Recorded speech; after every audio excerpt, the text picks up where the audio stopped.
चौथा प्रश्न, मैं उदास क्यों हूं? ऐसे तो सब है, सुख सुविधा, फिर भी उदासी कि घटती नहीं वरन बढ़ती ही जाती। क्या ऐसे ही व्यर्थ ही समाप्त हो जाना मेरी नियति है? उदास हो तो अकारण नहीं हो सकते। तुम्हारे जीवन दर्शन में कहीं भूल होगी। तुम्हारा जीवन दर्शन उदासी का होगा। तुम्हें चाहे सचेतन रूप से पता हो या ना हो, मगर तुम्हारी जीवन को जीने की शैली स्वस्थ नहीं होगी, अस्वस्थ होगी। तुम जीवन को ऐसे ढो रहे होगे जैसे कोई बोझ को ढोता है। मैंने सुना है एक सन्यासी हिमालय की यात्रा पर गया था। भरी दोपहर, पहाड़ की ऊंची चढ़ाई, सीधी चढ़ाई, पसीना पसीना, थका मांदा, हांफता हुआ अपने छोटे से बिस्तर को कंधे पर ढोता हुआ चढ़ रहा है। उसके सामने ही एक छोटी सी लड़की, पहाड़ी लड़की, अपने भाई को कंधे पर बिठाए हुए चढ़ रही। वह भी लथपथ है पसीने से, वह भी हाँफ रही। सन्यासी सिर्फ सहानुभूति में उससे बोला, बेटी तेरे ऊपर बड़ा बोझ होगा। उस लड़की ने, उस पहाड़ी लड़की ने, उस भोली लड़की ने आंख उठा के सन्यासी की तरफ देखा और कहा, स्वामी जी बोझ आप लिए, ये मेरा छोटा भाई है। बोझ में और छोटे भाई में कुछ फर्क होता। तराजू पर तो नहीं होगा। तराजू को क्या पता कि कौन छोटा भाई है और कौन बिस्तर है। तराजू पे तो यह भी हो सकता है कि छोटा भाई ही ज्यादा वजनी रहा हो।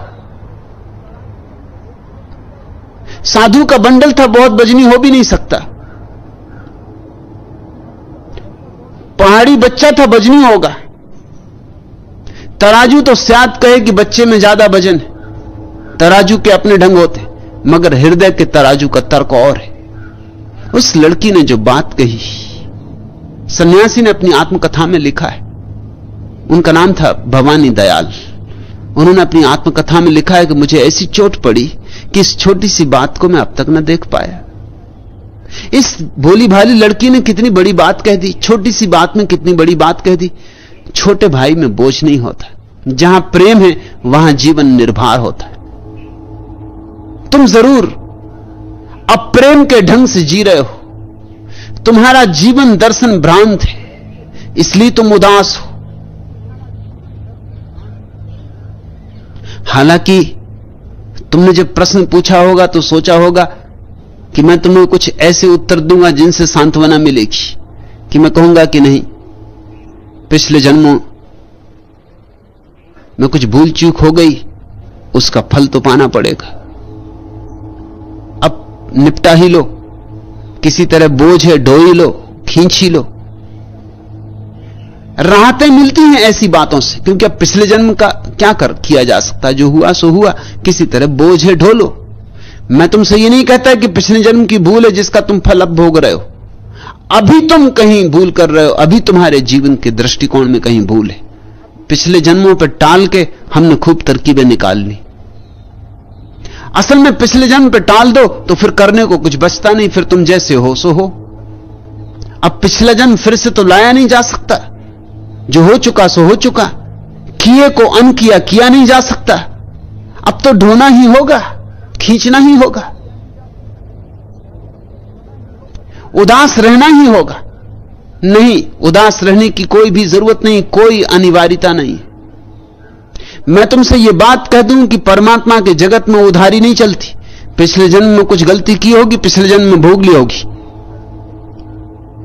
परमात्मा कल के लिए हिसाब नहीं रखता। वो ऐसा नहीं कि आज नगद कल उधार। नगद ही नगद है, आज भी नगद और कल भी नगद। आग में हाथ डालोगे अभी जलेगा कि अगले जन्म में जलेगा। पानी पियोगे प्यास अभी बुझेगी कि अगले जन्म में बुझेगी। इतनी देर नहीं लगती प्यास के बुझने में, ना हाथ के जलने में। मेरे देखे जब भी तुम शुभ करते हो तत्क्षण तुम पर आनंद की वर्षा हो जाती, तत्क्षण, देर अबेर नहीं होती। तुमने कहावत सुनी कि उसके जगत में देर है अंधेर नहीं। मैं तुमसे कहता हूं कि देर हुई तो अंधेर हो जाएगा। न देर है न अंधेर है, सब नगद है। तुम जरा फिर से पुनर्विचार करो, अपनी जीवन शैली को थोड़ा जांचो। अब जो आदमी ये मान रहा है कि घर गृहस्थी पाप है, वो घर गृहस्थी में रह के कैसे प्रसन्न हो सकता? कहो, मुझे कहो, कैसे प्रसन्न होगा?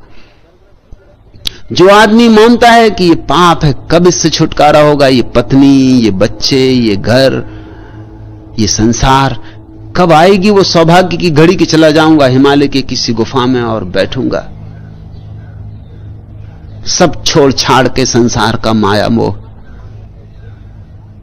जो आदमी ऐसा मान रहा है, और ऐसे ही आदमी मान रहे हैं इस देश में, तो हर आदमी ऐसा मान रहा है। जो अभी अभी घोड़े पर सवार होकर दूल्हा बन के जा रहा है, शहनाई बज रही, वो भी ऐसा मान रहा है कि पाप में पड़ रहा हूं। शहनाई अभी फीकी हो गई, फूल अभी कुम्हला गए, दुल्हन को लेके आया है डोले पर, दुल्हन अभी मर गई, लाश आ रही है घर। अब तुम्हारे चित्त के मूल स्रोत ही जैसे विषाक्त कर दिए गए।